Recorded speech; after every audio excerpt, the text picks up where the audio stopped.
Hello students, my name is Bhavna Mathur, lecturer electronics from GWPC Ajmer. आज मैं आपको EL 204 की यूनिट फर्स्ट में जीनर एंड एवलांचे ब्रेकडाउन के बारे में बताऊंगी कि जीनर एंड एवलांचे ब्रेकडाउन क्या होता है।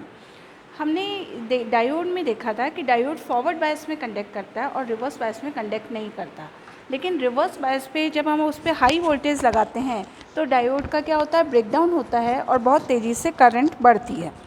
और जब ब्रेकडाउन से कम वोल्टेज होते हैं तो उस समय बहुत कम करंट फ्लो होती है, वो क्या कहलाती है, रिवर्स सैचुरेशन करंट कहलाती है।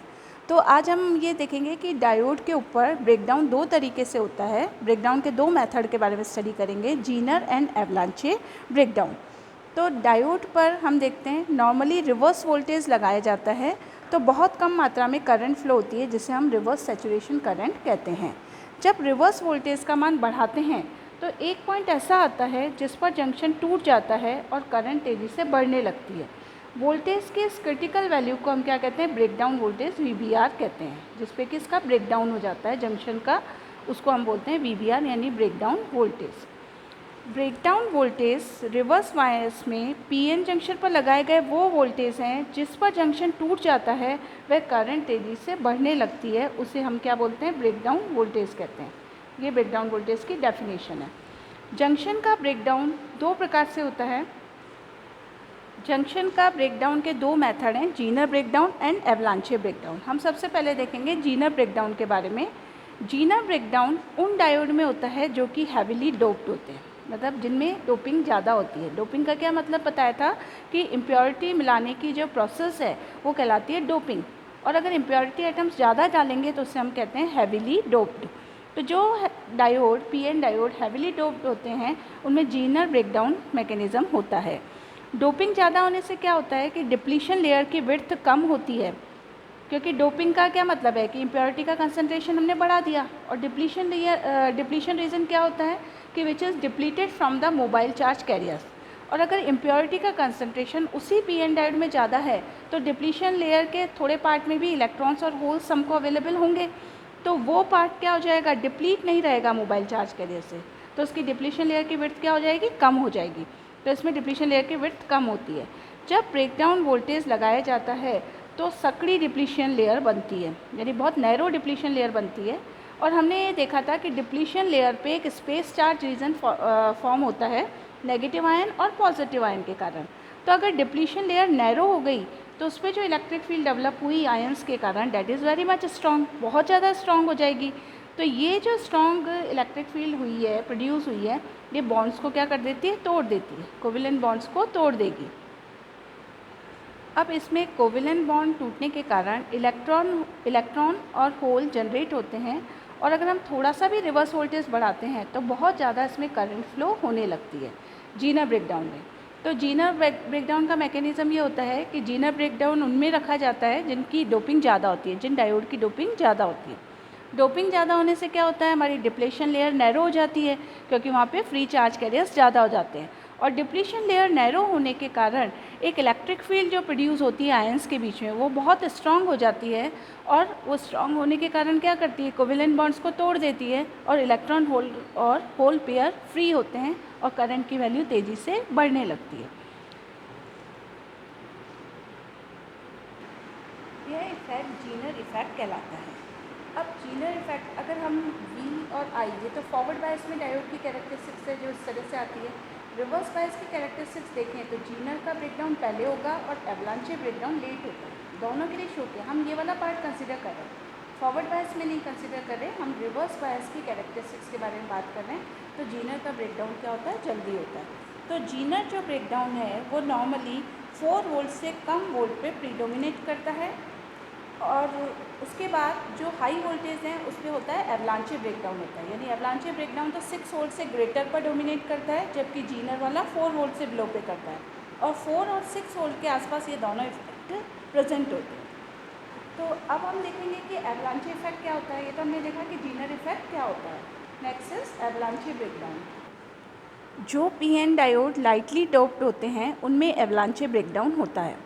इसमें क्या होता है, अगर डोपिंग कम है तो डिप्लीशन लेयर की विड्थ क्या होगी, ज़्यादा होगी। तो एवलांचे ब्रेकडाउन में डिप्लीशन लेयर की विड्थ क्या होती है, ज़्यादा होती है। तो रिवर्स बायस में इलेक्ट्रिक फील्ड जीनर ब्रेकडाउन जितनी स्ट्रॉन्ग नहीं होती। जीनर में तो हमने ये देखा था कि जो इलेक्ट्रिक फील्ड डेवलप हो रही है स्पेस चार्ज रीजन में वो इतनी स्ट्रॉन्ग है कि वो कोवेलेंट बॉन्ड को तोड़ देती है, क्योंकि नैरो रीजन है, डिप्लीशन का जो रीजन था वो बहुत नैरो था और इलेक्ट्रिक फील्ड स्ट्रॉन्ग थी। लेकिन यहाँ पे डिप्लीशन लेयर की विड्थ ज़्यादा होती है तो इलेक्ट्रिक फील्ड इतनी स्ट्रॉन्ग नहीं होती है कि कोवेलेंट बॉन्ड को वो तोड़ दे। अब रूम टेम्परेचर पे जो माइनॉरिटी कैरियर्स उत्पन्न हुए हैं जिनके कारण रिवर्स करंट फ्लो हो रही है, ये माइनॉरिटी कैरियर्स क्या करते हैं, रिवर्स वोल्टेज से काइनेटिक एनर्जी लेकर सेमीकंडक्टर के एटम से क्या करते हैं, टकराते हैं और उनके वैलेंस इलेक्ट्रॉन क्या होते हैं, एटम में से फ्री हो जाते हैं, मतलब आउटरमोस्ट ऑर्बिट के इलेक्ट्रॉन्स फ्री हो जाते हैं। ये नए फ्री हुए इलेक्ट्रॉन्स भी इलेक्ट्रिक फील्ड से एनर्जी लेकर एक्सेलरेट होते हैं तथा अन्य सेमीकंडक्टर के एटम से टकराकर कोवेलेंट बॉन्ड तोड़कर इलेक्ट्रॉन्स को फ्री कर देते हैं। इस प्रकार ये प्रोसेस चलता रहता है तथा एवलांचे ब्रेकडाउन होता है। पीएन जंक्शन में रिवर्स बायस में भी बहुत ज़्यादा करंट फ्लो होती है। तो यहाँ एवलांचे ब्रेकडाउन में क्या होता है, एक चैन रिएक्शन सेटअप हो जाती है। इसका मैं एक बार आपको वापस बताती हूँ कि क्या होता है एवलांचे ब्रेकडाउन में। कि एवलांचे ब्रेकडाउन में डायोड की डोपिंग ज़्यादा नहीं रखी जाती है। डोपिंग कम रखने के कारण क्या होता है, इनमें डिप्लीशन लेयर की विड्थ ज़्यादा होती है। डिप्लीशन लेयर की विड्थ ज़्यादा होने से इनकी इलेक्ट्रिक फील्ड इतनी स्ट्रांग नहीं होती है कि इलेक्ट्रॉन्स के कोवेलेंट बॉन्ड टूटे और इलेक्ट्रॉन्स फ्री हो जाएं। ये इलेक्ट्रिक फील्ड की जो स्ट्रेंथ होती है या इसकी इंटेंसिटी होती है वो कम होती है। लेकिन जब हम रिवर्स वोल्टेज इस पे लगाते हैं तो जो माइनॉरिटी कैरियर्स हैं वो रिवर्स वोल्टेज से काइनेटिक एनर्जी लेकर सेमीकंडक्टर के एटम से टकराते हैं। जब ये सेमीकंडक्टर एटम से टकराते हैं तो उनके कोवेलेंट बॉन्ड टूटते हैं और इलेक्ट्रॉन और होल पेयर क्या हो जाता है, फ्री हो जाता है। अब जो ये फ्री हुए हैं नए इलेक्ट्रॉन्स, ये क्या करेंगे, एनर्जी लेंगे। वो एनर्जी ट्रांसफ़र किसने की, पहले वाले इलेक्ट्रॉन ने ट्रांसफ़र की। तो ये एनर्जी लेके वापस अन्य एटम से टकराएंगे और उनके कोवेलेंट बॉन्ड को फ्री करेंगे।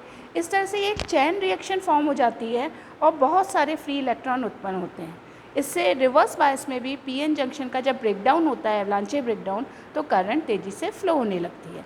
जैसा कि मैंने भी आपको ऊपर बताया कि जो एवलांचे ब्रेकडाउन है वो 6 वोल्ट से हायर वोल्टेज पे होता है और जीनर ब्रेकडाउन है वो 4 वोल्ट से बिलो पे होता है। बट 4 to 6 वोल्ट के बीच ये दोनों इफ़ेक्ट्स क्या रहते हैं, प्रेजेंट रहते हैं। तो अभी हमने देखा कि ब्रेकडाउन होता क्या है और ब्रेकडाउन के 2 प्रकार देखे कि डायोड में ब्रेकडाउन किन 2 तरीके से हो सकता है। नेक्स्ट हमारा टॉपिक है VI characteristics of A PN junction diode, कि पीएन जंक्शन डायोड की वीआई कैरेक्टरिस्टिक्स कैसी होती है। जैसा कि नाम से क्लियर है, वीआई कैरेक्टरिस्टिक्स डायोड के अक्रॉस वोल्टेज व करंट के बीच प्लॉट की जाती है। वी मतलब वोल्टेज, आई मतलब करंट, तो वोल्टेज और करंट के बीच में इसको प्लॉट करते हैं। डायोड में क्या करते हैं, पी रीजन को एनोड तथा एन रीजन को हम कहते हैं कैथोड कहते हैं। अब डायोड में हमने ये भी देखा था इससे पहले लेक्चर में कि डायोड फॉरवर्ड बायस में भी वर्क करता है और रिवर्स बायस में भी वर्क करता है। डीसी बैटरी, अब पहले हम फॉरवर्ड बायस के लिए वीआई कैरेक्टरिस्टिक्स प्लॉट करेंगे, फिर रिवर्स बायस के लिए करेंगे। तो डीसी बैटरी डायोड से पोटेंशियोमीटर, एक पोटेंशियोमीटर के द्वारा लगाई जाती है। पोटेंशियोमीटर इसलिए लगाया जाता है कि डायोड के अक्रॉस हम क्या करें, वोल्टेज को चेंज करें और उसके कॉरस्पॉन्डिंग करंट का मान नोट किया जाए और वी और आई के बीच में इसमें क्या किया जाता है, ग्राफ खींचा जाता है। बैटरी को जैसे ही डायोड से कनेक्ट करते हैं, डायोड में क्या फ्लो होने लगती है, करंट फ्लो होने लगती है। अभी जो मैं डायग्राम बताऊंगी उसमें डायोड क्या है, फॉरवर्ड बायस में है। यहाँ हम सबसे पहले डायोड का सिंबल देख लेते हैं कि डायोड का सिंबल इस तरीके से बनाते हैं। ये इधर पी रीजन है और अगर इधर एन रीजन है तो पी रीजन को हम क्या बोलते हैं, एनोड, क्योंकि एनोड भी पॉजिटिवली चार्ज होता है और पी भी पॉजिटिवली चार्ज होता है। और एन रीजन को हम कैथोड बोलते हैं, क्योंकि कैथोड मीन्स नेगेटिव टर्मिनल और एन रीजन भी कैसा है, नेगेटिव, यहाँ इलेक्ट्रॉन्स की संख्या ज़्यादा होती है। तो डायोड के लिए हम ये सिंबल काम में लेते हैं। हमेशा ये वाला पार्ट पी टाइप कहलाता है और जो ये लाइन ड्रॉ करते हैं हम, ये एन टाइप होता है। तो ये इसका एनोड हो गया और ये इसका कैथोड हो गया। अब इसको हम सर्किट बनाते हैं इसका वीआई कैरेक्टरिस्टिक्स प्लॉट करने के लिए। डायोड की वीआई कैरेक्टरिस्टिक्स प्लॉट करने के लिए अपन ने ये सर्किट ड्रॉ किया है। ये डायोड का सिंबल है, अभी हमने देखा था कि डायोड का सिंबल ऐसे बनाते हैं, this terminal is anode, this is cathode. Forward bias में एनोड को बैटरी के पॉजिटिव से करते हैं। तो ये जो है पी, ये क्या है, पोटेंशियोमीटर है। पोटेंशियोमीटर क्या प्रोवाइड करता है, वेरिएबल वोल्टेज प्रोवाइड करता है बाय चेंजिंग द रेजिस्टेंस, यानी इसका जब हम रेजिस्टेंस चेंज करते हैं तो इसके अक्रॉस वोल्टेज क्या होते हैं, वेरी करते हैं। पोटेंशियोमीटर को एक बैटरी वी से कनेक्ट कर दिया। और फॉरवर्ड बायस कैसे है, जैसे वी का ऊपर टर्मिनल पॉजिटिव है तो इस पोटेंशियोमीटर के इस टर्मिनल से एनोड से कनेक्ट कर दिया इसको, और जो कैथोड है वो इस मिली एमीटर और रेजिस्टेंस के थ्रू बैटरी के किससे जुड़ा हुआ है, नेगेटिव से। तो फॉरवर्ड बायस में आ गया डायोड इसमें। अब जो ये आर लगाया है हमने, इसका पर्पज़ है to limit the current. Forward bias में डायोड का रेजिस्टेंस बहुत कम होता है, तो इस करंट को लिमिट करने के लिए ये रेजिस्टेंस आर हमने यहाँ पे काम में लिया है। ये जो वोल्ट मीटर लगाया है डायोड के अक्रॉस, ये वोल्टेज को मेज़र करेगा, और मिली एमीटर जो है वो डायोड में फ़्लो होने वाली करंट को मेज़र करेगा। तो ये डायग्राम हम बनाते हैं इसके लिए। अब यहाँ पे देखेंगे हम पोटेंशियोमीटर का, जैसे ये टर्मिनल क्या है, वेरिएबल टर्मिनल है। ये अगर ऊपर नीचे मूव करता है तो यहाँ से इस पॉइंट के बीच के वोल्टेज क्या करते हैं, वेरी करते हैं। तो अगर यहाँ पे आर कम है तो यहाँ पे वोल्टेज कम होगा, क्योंकि V is equal to R I. जैसे ही बैटरी से कनेक्ट किया, सर्किट में करंट का फ्लो होने लगी, तो I इंटू उसका रेजिस्टेंस। अब ये रेजिस्टेंस यहाँ से यहाँ तक का है, तो यहाँ के वोल्टेज अलग होंगे। इस टर्मिनल को ऊपर मूव कर देंगे तो वोल्टेज बढ़ता जाएगा, और इस टर्मिनल को नीचे लाएंगे तो वोल्टेज कम होता जाएगा। यानी इस पोटेंशियोमीटर में वेरिएबल कॉन्टैक्ट की पोजीशन को चेंज करके इसके वोल्टेज को आप क्या करते हो, वेरी करते हो। तो हम क्या करते हैं, इसको प्लॉट करने का क्या तरीका है, वोल्टेज को पहले 0 पे रखते हैं, फिर 0 से धीरे धीरे वोल्टेज बढ़ाते हैं। अब वोल्टेज कितना है इसके अक्रॉस, वो कौन मेज़र करेगा, वोल्टमीटर मेज़र करेगा, और इस वोल्टेज के कारण कितनी करंट है वो मिली एमीटर मेज़र करेगा। तो हम वोल्टेज की रीडिंग नोट करते जाते हैं और मिली एमीटर की रीडिंग नोट करते जाते हैं, फिर उनके बीच में ग्राफ प्लॉट किया जाता है। अब हम ये जानते हैं कि फॉरवर्ड बायस में डायोड का रेजिस्टेंस क्या होता है, कम होता है, और इसमें क्या फ़्लो होती है, हैवी करंट फ्लो होती है। तो लो वोल्टेज के लिए डायोड का करंट का मान स्टार्टिंग में तो कम होता है।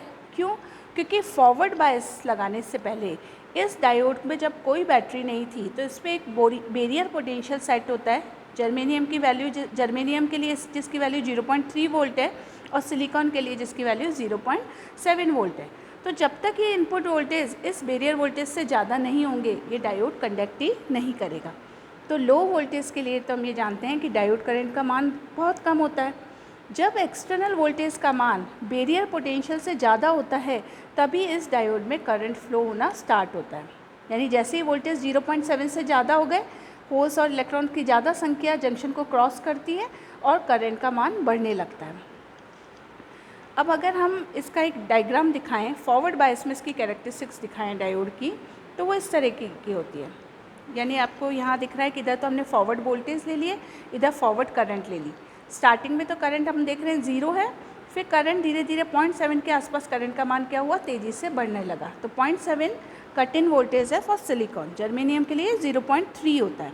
तो इससे हाई वोल्टेज होने पर ही, कट इन वोल्टेज से हाई वोल्टेज होने पर ही करंट का फ्लो स्टार्ट होता है। तो कट इन वोल्टेज या नी वोल्टेज वो मिनिमम वोल्टेज है जिस पे डायोड में कंडक्शन स्टार्ट होता है, या वह वोल्टेज जिस पर करंट तेज़ी से बढ़ने लगती है, उसे डायोड का नी वोल्टेज या कट इन वोल्टेज कहते हैं। तो कट इन वोल्टेज और नी वोल्टेज की क्या डेफिनेशन हो गई कि वह वोल्टेज जिस पर करंट तेज़ी से बढ़ने लगती है, उसे डायोड का नी वोल्टेज या कट इन वोल्टेज कहते हैं। सिलिकॉन के लिए इसकी वैल्यू 0.7 वोल्ट, और जर्मेनियम के लिए इसकी वैल्यू होती है 0.3 वोल्ट। रिवर्स बायस में डायोड की कैरेक्टरिस्टिक्स, अब ये तो हो गया फॉरवर्ड बायस के लिए। अब अगर रिवर्स बायस में डायोड की कैरेक्टरिस्टिक्स प्लॉट करनी है, तो हमें क्या करना पड़ेगा, डायोड के पी रीजन को बैटरी के नेगेटिव से और एन रीजन को बैटरी के पॉजिटिव से कनेक्ट करना पड़ेगा। या हम ऐसा करें कि बैटरी एज इट इज़ रहने दें, डायोड के कनेक्शन उल्टे कर दें, तो भी डायोड क्या आ जाएगा, रिवर्स बायस में आ जाएगा। तो हम क्या करेंगे, डायोड का जो कैथोड है उसे बैटरी के पॉजिटिव से, और एनोड है उसको बैटरी के नेगेटिव से कनेक्ट करेंगे, तो वो क्या हो जाएगा, रिवर्स बायस में आ जाएगा। और हम जानते हैं कि रिवर्स बायस में डायोड पे बहुत कम करंट फ्लो होती है। तो करंट मिली एम्पियर में ना फ्लो के माइक्रो एम्पियर में फ्लो होती है। तो इसके लिए हम मीटर भी कौन सा लगा देंगे, करंट मीटर या एम्पियर मीटर, वो भी कौन सा लगाएंगे, माइक्रोमीटर लगा देंगे, ताकि वो स्मॉलेस्ट करंट को भी मेज़र कर सके, क्योंकि इसमें ब्रेकडाउन से पहले बहुत कम करंट फ्लो होती है। ब्रेकडाउन वोल्टेज से कम वोल्टेज पर करंट का मान बहुत कम होता है, और ब्रेकडाउन होने पे करंट क्या होती है, तेज़ी से बढ़ती है रिवर्स बायस में। तो हम रिवर्स बायस का डायग्राम देखेंगे। इसमें पीएन डायोड हमको रिवर्स बायस में दिखाया गया है। कैसे देख लेते हैं हम, बैटरी उसी तरीके से लगी हुई है, ऊपर पॉजिटिव नीचे नेगेटिव, ये पोटेंशियोमीटर है। अब जो ये डायोड है, डायोड में हम जानते हैं ये वाला तो होता है कैथोड, इसको कैथोड को के से रिप्रेजेंट करते हैं और एनोड को ए से। तो इसका जो कैथोड है उसको हमने क्या कर दिया, इस टर्मिनल के थ्रू बैटरी के पॉजिटिव से, और जो एनोड है उसको बैटरी के किससे कनेक्ट कर दिया, नेगेटिव से। तो ये क्या हो गया, पीएन डायोड रिवर्स बायस में हो गया। इस डायोड के अक्रॉस वोल्टेज को मेज़र करने के लिए वोल्टमीटर लगा दिया, और इस सर्किट में फ्लो होने वाली करंट के लिए माइक्रोमीटर लगा दिया। आर का पर्पस है टू लिमिट द करंट, कब, ब्रेकडाउन में। वैसे तो रिवर्स बायस में करंट बहुत कम फ्लो होती है, लेकिन ब्रेकडाउन जब होता है इसके जंक्शन का, तो उसमें बहुत हैवी करंट फ्लो होने लगती है। तो अगर हम इसकी कैरेक्टरिस्टिक्स प्लॉट करें तो उसके लिए क्या मेथड है, सबसे पहले पोटेंशियोमीटर को नीचे 0 पोजीशन पे रखेंगे। इसके कारण क्या होगा, जब इसका रेजिस्टेंस 0 हो गया तो इसमें इसका जो वोल्टेज है यहाँ से यहाँ तक के वो क्या हो जाएंगे, 0। जब ये यहाँ आ जाएगा तो वोल्टेज 0 हो गया, तो इसके अक्रॉस वोल्टेज 0 हुए तो उस समय करंट भी 0 हुई। धीरे धीरे वोल्टेज को बढ़ाया तो करंट 0 ही रही, फिर वोल्टेज बढ़ाया, थोड़ी सी करंट फ्लो हुई only due to minority carriers. फिर हम वोल्टेज को बढ़ाते बढ़ाते इतनी ज़्यादा कर दिया कि इसके जंक्शन का क्या हो गया, ब्रेकडाउन हो गया। तो जंक्शन के ब्रेकडाउन होने से करंट बहुत तेज़ी से बढ़ने लगती है, और इस वोल्टेज तो क्या होगा, कांस्टेंट हो जाते हैं इसके ऊपर, इसके वोल्टेज। तो वह वोल्टेज जिस पे जंक्शन का ब्रेकडाउन होता है उसे हमने पढ़ा था कि वो क्या कहलाता है, ब्रेकडाउन वोल्टेज कहलाता है। और ब्रेकडाउन 2 तरीके से हो सकता है, जीनर मेथड या एवलांचे ब्रेकडाउन। तो अब अगर हम इसकी रिवर्स बायस में कैरेक्टरिस्टिक्स खींचें तो क्या होगा, अब प्लॉट करने के लिए क्या मेथड है कि वी की डिफरेंट वैल्यू नोट कर लेते हैं, आई की डिफरेंट वैल्यू नोट कर लेते हैं, और फिर उनके बीच में ग्राफ प्लॉट किया जाता है। तो अगर हम इसकी कैरेक्टरिस्टिक्स देखें तो वो इस तरह की आएगी रिवर्स बायस में। रिवर्स बायस अगर अपन कैरेक्टरिस्टिक्स देखें तो इस तरह की है। रिवर्स बायस में हमें यहाँ क्या दिख रहा है, इधर तो फॉरवर्ड बायस होता है एक्स एक्सिस के इधर साइड, और इधर अपोजिट देखें तो माइनस वी हुआ, यानी अपोजिट पोलैरिटी का वोल्टेज है। तो स्टार्टिंग में तो करंट 0 रही, फिर ब्रेकडाउन हुआ और करंट भी माइनस वाई डायरेक्शन में हुआ, यानी फॉरवर्ड के अपोजिट है, इसलिए हमने यहाँ पे ले लिया माइनस आई। और करंट की वैल्यू माइक्रो एम्पियर्स में, इसलिए माइक्रो एम्पियर ले लिया। अब ब्रेकडाउन यहाँ हुआ, इसे हमने वी जेड रिप्रेजेंट कर दिया। अगर जीनर है तो जीनर ब्रेकडाउन, नहीं तो हम इसको वी बी आर से भी रिप्रेजेंट करते हैं। वी बी आर बताता है ब्रेकडाउन इन रिवर्स। ब्रेकडाउन किस में होगा, रिवर्स बायस में होगा, तो वी बी आर से भी इसको रिप्रेजेंट कर सकते हैं। तो ये हो गई इसकी रिवर्स कैरेक्टरिस्टिक्स। अब इन दोनों कैरेक्टरिस्टिक्स को अगर हम कंबाइन करते हैं तो पी एन डायोड की कैरेक्टरिस्टिक्स इस तरह की आएगी। ये वाला पार्ट तो हमारा फॉरवर्ड बायस का है, ये कट इन वोल्टेज है जिस पे कंडक्शन स्टार्ट होता है, और ये रिवर्स बायस है, ये वो पॉइंट है जहाँ पे इसका ब्रेकडाउन स्टार्ट होता है। तो थर्ड क्वाड्रेंट में जो कैरेक्टरिस्टिक्स है वो रिवर्स बायस के लिए है, और फर्स्ट क्वाड्रेंट में जो है वो फॉरवर्ड बायस के लिए है। तो इस तरीके से हम पी एन डायोड की वी आई कैरेक्टरिस्टिक्स प्लॉट करते हैं। अब हम देखेंगे कि आइडियल डायोड क्या होता है। जैसे आइडियल डायोड, वो डायोड में हमने देखा कि फॉरवर्ड बायस में जो डायोड है उसका रेजिस्टेंस बहुत कम होता है, और रिवर्स बायस में डायोड का रेजिस्टेंस ज़्यादा होता है। रिवर्स बायस में डायोड में करंट फ्लो नहीं होती है, और फॉरवर्ड बायस में डायोड में करंट फ्लो होती है। तो आइडियल डायोड वो होते हैं, पहली चीज़ तो हम ये भी जानते हैं कि डायोड क्या है, यूनिडायरेक्शनल होता है। यूनिडायरेक्शनल कैसे, कि फॉरवर्ड बायस में तो करंट फ्लो होती है, लेकिन रिवर्स बायस में इसमें करंट फ्लो नहीं होती है। तो ये इस कारण से हम कह सकते हैं कि ये यूनिडायरेक्शनल है। अब जो आइडियल डायोड है उसका फॉरवर्ड बायस में जो रेजिस्टेंस होगा वो 0 होगा, मींस उस समय वो परफेक्ट कंडक्टर की तरह बिहेव करेगा, मतलब उस पर कुछ भी वोल्टेज ड्रॉप नहीं होंगे। तो आइडियल डायोड का फॉरवर्ड बायस में जो रेजिस्टेंस होता है वो 0 होता है, and it behaves like a perfect conductor. जबकि रिवर्स बायस में आइडियल डायोड परफेक्ट इंसुलेटर की तरह बिहेव करता है, यानी इसका जो रेजिस्टेंस है वो इनफाइनाइट होता है, अनंत होता है। लेकिन हम ये जानते हैं प्रैक्टिकली कोई भी डायोड आइडियल नहीं होता। तो एक्चुअल डायोड की अगर हम बात करेंगे तो एक्चुअल डायोड में क्या होता है, फॉरवर्ड बायस में रेजिस्टेंस होता तो है, लेकिन उसकी वैल्यू क्या होती है, बहुत कम होती है। और रिवर्स बायस में जो उसका रेजिस्टेंस होता है वो वेरी लार्ज होता है, बहुत हाई होता है, लेकिन इनफाइनाइट नहीं होता। तो ये डिफरेंस है practical diode and actual diode में। अब हम डायोड के लिए स्टैटिक एंड डायनामिक रेजिस्टेंस को कैलकुलेट करेंगे कि स्टैटिक रेजिस्टेंस क्या होता है और डायनामिक रेजिस्टेंस क्या होता है। तो अभी हमने देखा कि कोई भी डायोड प्रैक्टिकली आइडियल नहीं होता है। तो फॉरवर्ड बायस में उसका रेजिस्टेंस 0 नहीं होता है, और रिवर्स बायस में इनका रेजिस्टेंस अनंत नहीं होता है, जबकि उसकी वैल्यू क्या होती है, बहुत ज़्यादा होती है। अब हम अगर डायोड को डीसी सर्किट में जोड़ते हैं, डायोड को किसी डीसी सर्किट में जोड़ते हैं, तो फॉरवर्ड बायस में डायोड का एक निश्चित रेजिस्टेंस होता है, उसको हम आरएफ से रिप्रेजेंट करते हैं। कैपिटल आर और एफ सब्सक्रिप्ट है, ये बताता है कि फॉरवर्ड बायस में इसका रेजिस्टेंस। ये डायोड के अब रेजिस्टेंस क्या होता है, आर इज इक्वल टू हम जानते हैं क्या होगा, R is equal to V upon I होगा। तो ये क्या होगा, डीसी वोल्टेज और डीसी करंट का जो रेशियो है वो क्या कहलाता है, रेजिस्टेंस कहलाता है, स्टैटिक रेजिस्टेंस कहते हैं हम। अब यदि डायोड का, अगर हम ये डायोड की फॉरवर्ड कैरेक्टरिस्टिक्स कंसिडर कर रहे हैं फॉरवर्ड रेजिस्टेंस निकालने के लिए, तो फॉरवर्ड, इधर फॉरवर्ड वोल्टेज ले लिया, इसको वी एफ से रिप्रेजेंट कर दिया, इधर फॉरवर्ड करंट ले ली, वी और आई भी लिख सकते थे, लेकिन फॉरवर्ड बायस में तो हमने स्पेशली मेंशन कर दिया कि forward voltage and forward current. अगर पी इसका ऑपरेटिंग पॉइंट है, मीन्स डायोड को हम पी बिंदु पे काम में ले रहे हैं, तो पी बिंदु से डॉटेड करके नीचे बढ़ाया अपन ने, तो ओ से ए तक के तो इस पर वोल्टेज हो गए, और पी बिंदु को अगर इधर बढ़ाया हमने तो यहाँ से यहाँ तक इसकी करंट हो गई। ये जो करंट की वैल्यू है ये अपने बराबर होगी पी ए करंट के, ये पी बिंदु है और पी ए करंट बोलें या ये यहाँ से यहाँ तक की करंट बोलें, ये सेम रहेगी। तो इसका जो फॉरवर्ड बायस में जो स्टैटिक रेजिस्टेंस है वो क्या हो गया, फॉरवर्ड वोल्टेज और फॉरवर्ड करंट का रेशियो होता है। तो फॉरवर्ड वोल्टेज कहाँ से कहाँ तक हो गए, ओ ए हो गए, और फॉरवर्ड करंट कहाँ से कहाँ तक हो गई, A P. This point is P. तो अपन ने लिख दिया यहाँ पे v अपॉन आई, ओम के नियम से r is equal to V upon I. तो v की वैल्यू यहाँ पे है ओ ए और i की वैल्यू यहाँ पे है i की वैल्यू है पी ए या ए पी, तो ओ ए अपॉन ए पी ये चीज़ आ गई। अब अगर हम डायोड पे डीसी के साथ साथ अगर एसी सिग्नल भी लगाते हैं तो डायोड का जो रेजिस्टेंस होता है एसी सिग्नल के लिए उसे डायनामिक या एसी रेजिस्टेंस कहते हैं। डायनेमिक रेजिस्टेंस या एसी रेजिस्टेंस निकालने का फॉर्मूला है change in voltage upon resulting change in current, यानी वोल्टेज में चेंज करने पे करंट में कितना चेंज हो रहा है वो उसका डायनेमिक या एसी रेजिस्टेंस होता है। अब मैं जैसे इस डायग्राम में आपको बताती हूँ